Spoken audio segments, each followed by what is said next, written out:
हमारे लिए ये कितनी खुशी की बात है कि आज हमें पुत्र प्राप्त हुआ है और पुत्र प्राप्ति के अवसर पर आज मैं बहुत ही ज्यादा खुश हूँ। महारानी, तुमने आज हमें बहुत ही ज्यादा प्रसन्नता दी है क्योंकि आज पुत्र का जन्म होते ही मुझे एक नई आशा की किरण दिखाई दे रही है।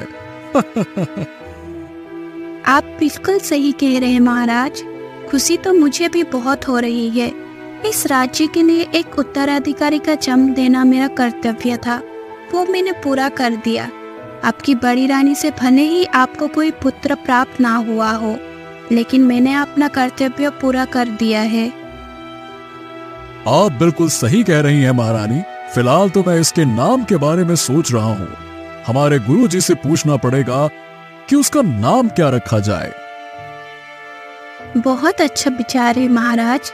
आप इस शिशु के भाग्य के बारे में गुरुजी से जरूर पूछे कि ये किस तरह का राज करेगा, इसका भविष्य कैसा होगा।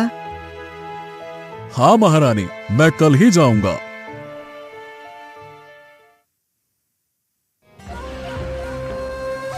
राजा की बड़ी रानी को अब तक पुत्र प्राप्त नहीं हुआ था, इसीलिए उसके मन में ईर्ष्या थी। बताओ, छोटी रानी ने तो पुत्र को जन्म दे दिया, अब वही इस राज्य का उत्तराधिकारी बनेगा, लेकिन मैं तो किसी संतान को जन्म नहीं दे पाई और ना ही अब दे पाऊंगी क्योंकि मेरा आयु इतनी ज्यादा हो गई है।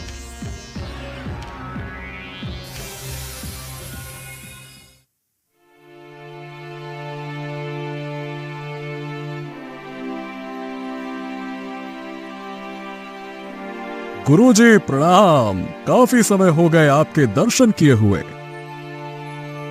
काफी खुशी हुई तुम्हें यहाँ देखकर। कहो, कैसे आना हुआ?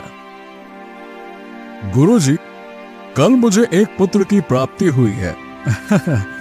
वो एक लड़का है और मैं चाहता हूं कि आप उसका नामकरण करें और साथ में ये भी बताएं कि उसका भाग्य कैसा होगा।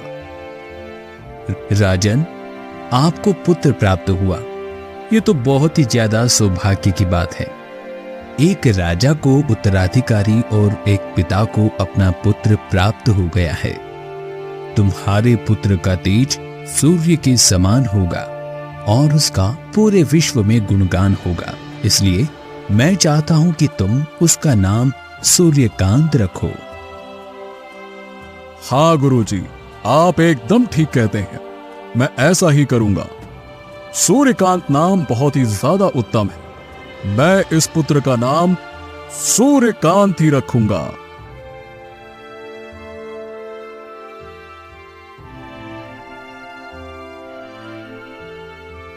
इसके बाद राजा अपने महल आ जाते हैं और छोटी रानी से कहते हैं, महारानी, हम गुरुजी से मिलकर आ गए हैं और गुरुजी ने बताया है कि हमारे पुत्र का नाम सूर्यकांत होगा। अरे ये तो बहुत ही अच्छा नाम है, इसका नाम सूर्यकांत ही रखते हैं।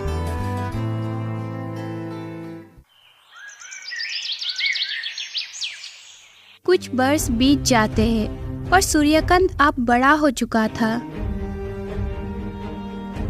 पिताजी, आप तो तीर कमान चलाना भी जानते हैं और मुझे भी तीर कमान चलाने का बहुत मन है।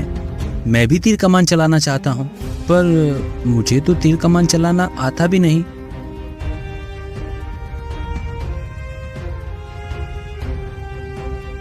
समय के साथ सूर्यकांत अस्त्र शस्त्र सब कुछ सीखता है और कुछ वर्ष बाद वो राजकुमार युवा अवस्था में आ जाता है।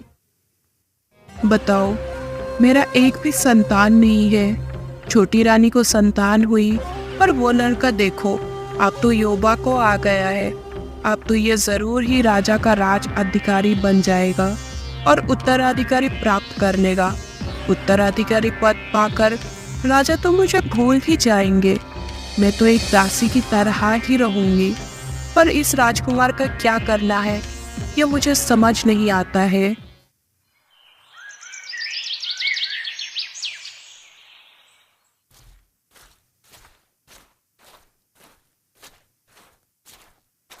कुछ दिन बाद राजा के मंत्री राजा के पास आते हैं।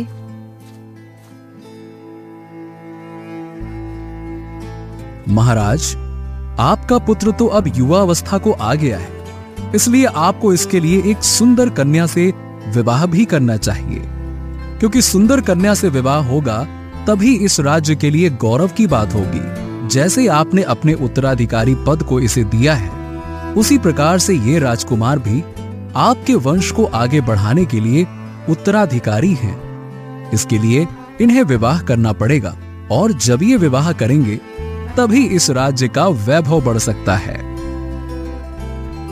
एकदम सही कहा मंत्री जी, आप जो कहते हैं वो ठीक ही कहते हैं, लेकिन अपने पुत्र का विवाह मैं किससे करूं, यह मुझे समझ नहीं आता। चिंता मत करिए महाराज, मैं ऐसे बहुत से लोगों को जानता हूं जो अच्छे कुल के हैं और जिनकी बेटियां सुंदर, सुशील और संस्कारी हैं। मेरी नजर में राजकुमार के लिए एक बहुत अच्छा रिश्ता है। आप कहें तो बताऊं? हाँ जरूर, बताइए कौन सा रिश्ता है आपकी नजर में जिससे मैं अपने पुत्र का विवाह कर सकूं। तो महाराज, मेरी नजर में एक ही सेठ है जिसकी पुत्री बहुत ही ज्यादा सुंदर है और संस्कारी भी है। ठीक है, तो फिर बात आगे बढ़ाइए, विचार करते हैं। ठीक है? ठीक है महाराज। इसके बाद मंत्री सेठ के घर जाते हैं और सेठ से कहते हैं, सेठ जी, महाराज ने आपकी पुत्री का हाथ मांगा है, क्या आप इसके लिए तैयार हैं? क्या? मैं तो महाराज के लिए अपनी पुत्री देने को तैयार हूं, लेकिन क्या महाराज तैयार हैं? हाँ, महाराज को इस रिश्ते में रुचि है।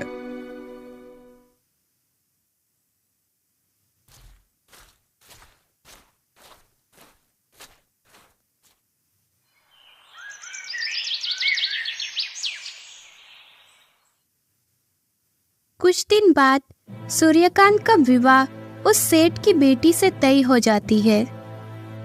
जब ये बात बड़ी रानी को पता चला कि सूर्यकांत का विवाह होने वाला है, उसका मन जल उठा। अरे, अब तो इसका विवाह भी होने जा रहा है, अब मैं क्या करूं? पहले रानी ने पुत्र को जन्म दिया और अब उसकी शादी होने वाली है। अब एक और रानी आएगी और वो भी मेरा इज्जत नहीं करेगी। मुझे वो सौतेली सास से ज्यादा कुछ नहीं समझेगी। मुझे इस शादी में विघ्न डालने के लिए कुछ तो करना ही पड़ेगा। बड़ी रानी ऐसा सोचती है और वो अपने दासों को बुलाती है। तुम लोग मेरी बात ध्यान से सुनो, जैसे मैं कहती हूँ वैसे ही करना।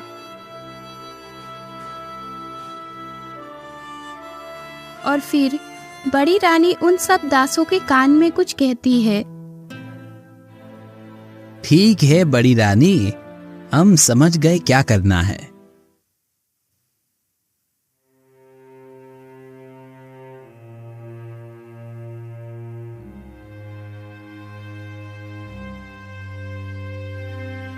भाग्य दिखा लो सेठ जी, अपना भाग्य दिखा लो। ये हमारे गुरुजी हैं और इनका कहा हुआ कभी नहीं मिटता है। भाग्य दिखा लो, अपना भाग्य दिखा लो। सेठ बहुत ही ज्यादा प्रसन्न होकर अपना भाग्य दिखाने के लिए आता है। अरे भाइयों, कौन भविष्य देख लेता है? तो बताओ मेरा भविष्य क्या होगा?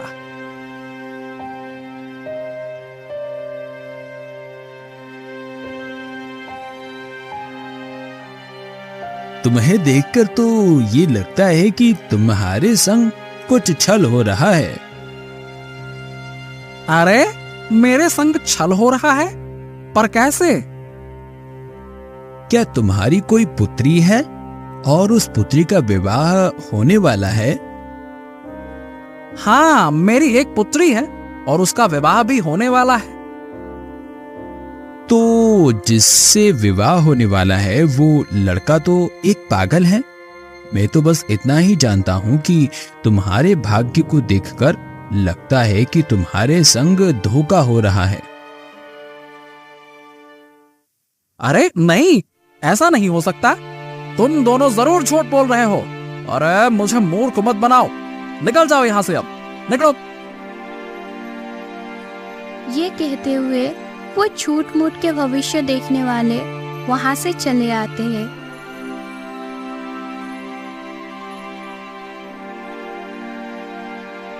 और फिर राजा के पास जाते हैं। भाग्य दिखा लो, अपना भाग्य दिखा लो। अरे भाग्य बताओ तो, मेरा भाग्य क्या होगा? महाराज, आपके भाग्य को देखकर तो लगता है कि आपके यहाँ पर एक बहू आने वाली है और वो लड़की एक चरित्रहीन लड़की है। क्या आपके लड़के का कुछ दिनों में विवाह होने वाला है? हाँ, विवाह तो होने वाला है, लेकिन आप ये क्यों कह रहे हैं कि चरित्रहीन लड़की आने वाली है? चरित्रहीन बहू कैसे आ सकती है? अरे लेकिन आपके भाग्य में तो यही लिखा है। मैं ये नहीं मानता हूं, तुम दोनों जरूर झूठ बोल रहे हो। अब जितनी जल्दी हो सके निकल जाओ मेरे सामने से, नहीं तो तुम दोनों को पकड़कर कारागृह में डलवा दूंगा।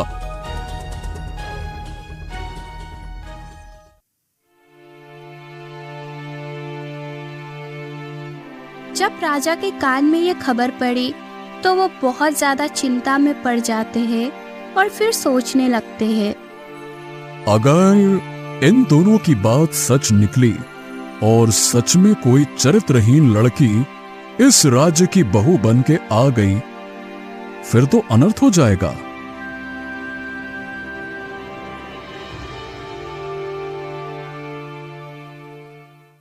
महारानी, जैसा जैसा आपको कहा था वैसा हमने कर दिया। मुझे ये सुनकर बहुत खुशी हुई। तुमने अपना कार्य कर दिया। अब आगे जो करना है वो मुझे करना है। अब तुम लोग जा सकते हो।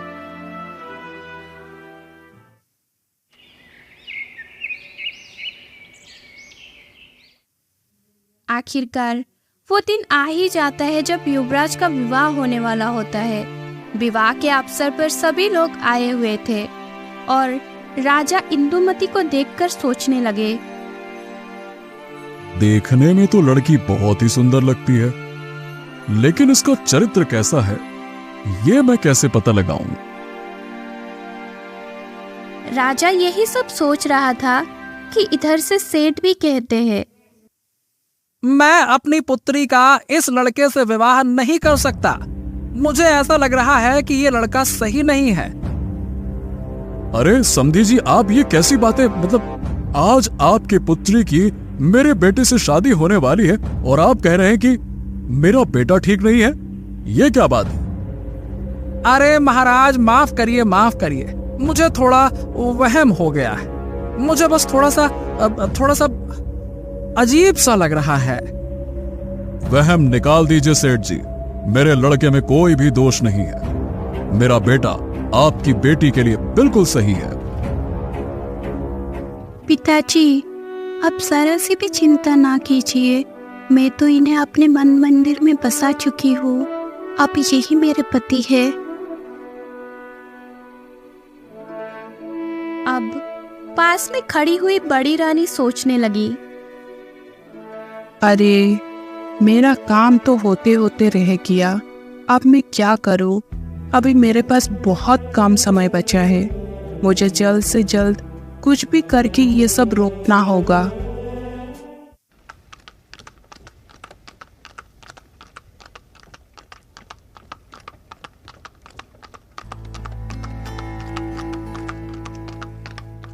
सभी लोग रुक जाओ, बहुत रात हो गई है।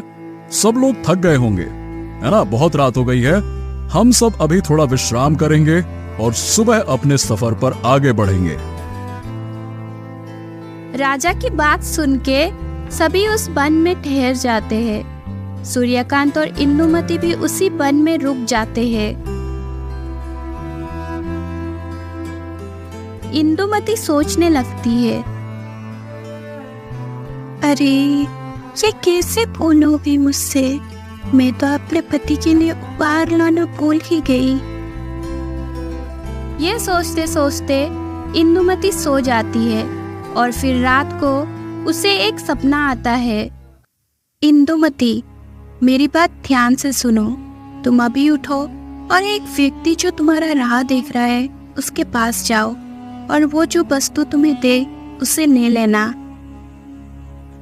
यह सुनकर इंदुमती उठती है और रास्ते की ओर जाने लगती है।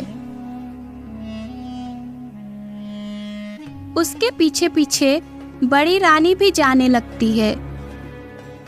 आखिर इतनी रात को ये कहाँ जा रही है? अरे ये तो किसी पुरुष से मिलने जा रही है। यही मौका है इस लड़की को ठिकाने लगाने का। और फिर बड़ी रानी राजा के पास जाती है। महाराज जरा यहाँ आइए, मुझे आपको कुछ दिखाना है। राजा बड़ी रानी के साथ वहां जाता है।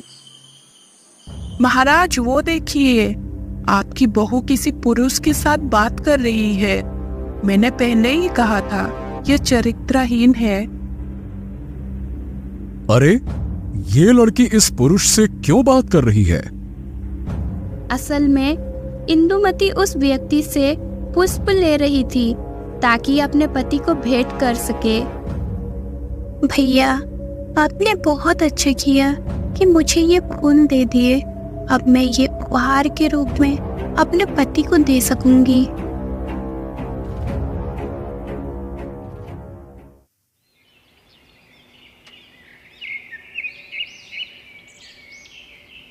बारात राजमहल पहुंच जाता है और राजकुमार सूर्यकांत अपनी पत्नी इंदुमती से कहता है, इंदुमती, अब हमारी शादी हो चुकी है, तुम मेरे लिए कोई उपहार नहीं लाई? जी, मैं आपके लिए ये सुंदर फूल लेकर आई हूँ। अरे वाह, ये तो बहुत ही ज्यादा सुंदर है। सूर्यकांत और उसकी नई नवेली दुल्हन का प्यार धीरे धीरे और गहरा होते जा रहा था, लेकिन बड़ी रानी एक के बाद एक चालें चलने में लगी हुई थी। उसका एक ही मकसद था कि इस नई नवेली दुल्हन को राजा के सामने बुरा साबित करना। राजा के मन में जो आग मैंने डाली है, अब उसमें घी डालने का समय आ गया है। बड़ी रानी राजा के पास जाती है। महाराज, आपने देखा ही था कि आपकी बहू उस दिन एक पराये पुरुष के साथ बात कर रही थी। अब आपने आखिर क्या सोचा इसके बारे में? लेकिन महारानी, ये हमारा वहम भी तो हो सकता है। हो सकता है कि वो किसी और काम से उस पुरुष के पास गई हो। जैसा आप सोच रही हैं वैसा ही हो, ये जरूरी तो नहीं है ना। ये राजा तो मेरा कोई बात समझने के लिए तैयार ही नहीं है। लगता है मुझे फिर से कोई षड्यंत्र रचना होगा। और फिर बड़ी रानी इंदुमती के पास जाती है। इंदुमती, तुम्हें एक छोटा सा काम करना है। हाँ माँ, बताइए क्या करना है। बेटा, तुम जरा हमारे बगीचे में जाओ और कुछ फूल तोड़ कर लाओ। ठीक है माँ, मैं ले आती हूँ फूल तोड़कर। इंदुमती उस बगीचे में जाती है। वहाँ और दो व्यक्ति बैठे हुए थे। इंदुमती उन लोगों से कुछ बात करने लगती है, तभी राजा उसे देख लेता है। अरे ये तो मेरी बहू इंदुमती है। अब भला ये किससे बात कर रही है? राजा अकेले बैठ के ये सोच रहा होता है कि वो किसे अपने बहू बना के घर में ले आया है और वो लड़की उनके कुल का सत्यानाश कर देगी। राजा इंदुमती को बुलाता है। इंदुमती, मैं अभी इसी वक्त तुम्हें अपने राज्य से निकालता हूँ। तुमने नाक में दम कर रखा है तुम चरित्रहीन हो, मेरे कुल का नाम मिट्टी में मिला दोगी। ये आप क्या कर रहे हैं महाराज? मैंने क्या किया है? तुम्हारे लक्षण ठीक नहीं है इंदुमती, तुम पराये पुरुषों से बात करती हो। पर महाराज, मैं तो वहां सिर्फ फूल लेने के लिए गई थी। मैं कुछ नहीं जानता, तुम अभी इसी वक्त ये राज्य छोड़कर चली जाओ, बात खत्म।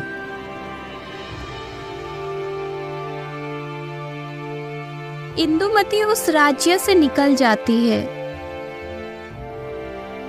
हे भगवान, ये अनर्थ मेरे साथ क्यों हो रहा है? मुझे कुछ समझ नहीं आ रहा। मैंने कुछ किया भी नहीं, फिर भी मैं अपने पति से बिछड़ गई।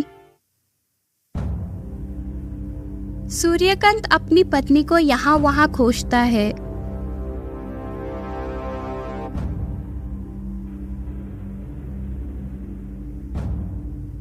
पिताजी, इंदुमती कहाँ गई? उसको मैंने निकाल दिया। अरे पर क्यों? तुम्हारी पत्नी चरित्रहीन थी, पराये पुरुषों से यह बात किया करती थी। अरे पिताजी, ये आपने क्या कर दिया? आप एक बहुत ही बड़े भ्रम के शिकार हो गए हैं। तभी वहाँ बड़ी रानी पहुंच जाती है।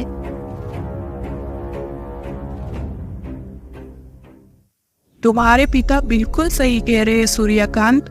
वो लड़की इंदुमती एक बहुत ही चरित्रहीन लड़की थी। आप चुप रहिए, मुझे सब पता है। ये सब आपका ही षड्यंत्र है।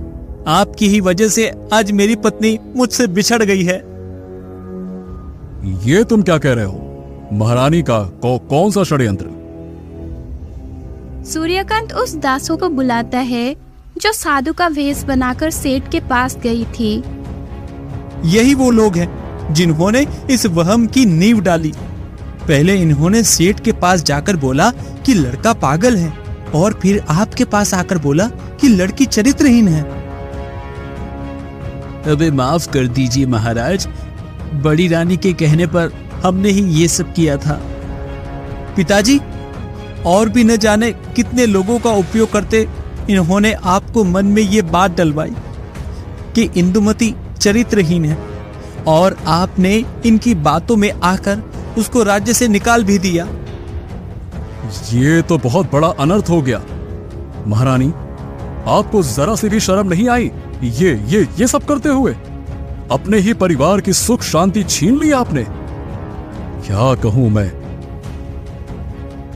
इसके बाद राजा इंदुमती को वापस बुला लाता है और ऐसे साजिश रचने के लिए बड़ी रानी को महल से बाहर निकलने की सजा दे देते हैं।